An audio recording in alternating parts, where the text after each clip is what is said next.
քնի կատված։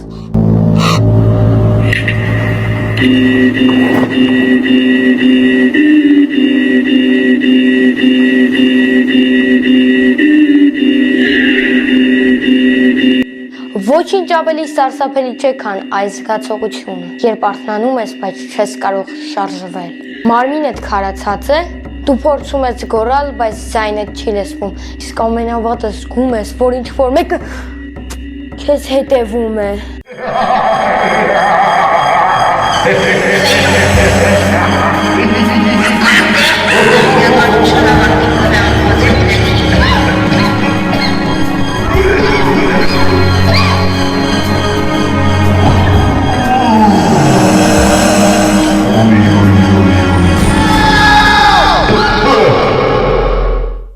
Սա պարզապես երազ չէ։ Հազարավոր մարդիկ տեսել են նույնը, ստվերային էակներ,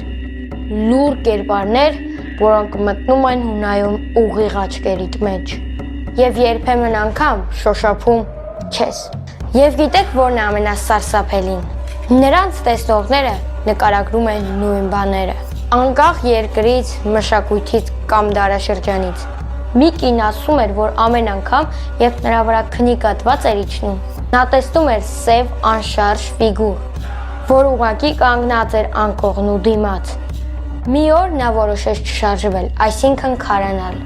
այլ սպասել տեսնել ինչ կլինի հետո։ Էակը մոտեցավ, կախվեց նրա վրա ու շշնջաց ականջին։ Եվ ասաց. «Մի բացիր աչքերդ, թե չէ ես իրական կդառնամ»։ Այլ մարդիկ տեսել են սև ձեռքեր, որոնք կախված էին առաստաղից։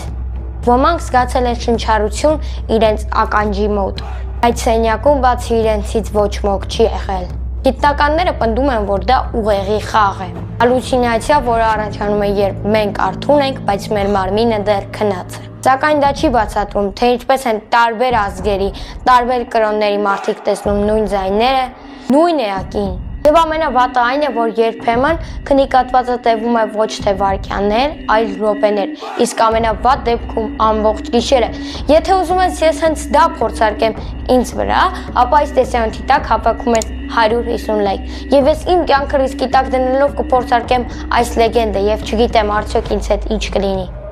Եվ ես կդիմեմ հատուկ մեթոդների, ինձ հետ կլինեն փորձառու մարդիկ, որոնք կզնեն իմ վիճակը եւ մենք ստուգենք էքսպերիմենտը։ Թե ես արդյոք առողջ կմնամ, թե ոչ, կամ արդյոք գոյություն ունի այս ամենը, թե ոչ, կփորձարկենք ձեզ հետ։ Լինելու է շատ վտանգավոր։ 150 լայք ու մենք միանգամից կնկարենք։ Դե դուք դիտում եք մեր նոր ֆենոմենը։ Շնորհակալություն, ցտեսություն։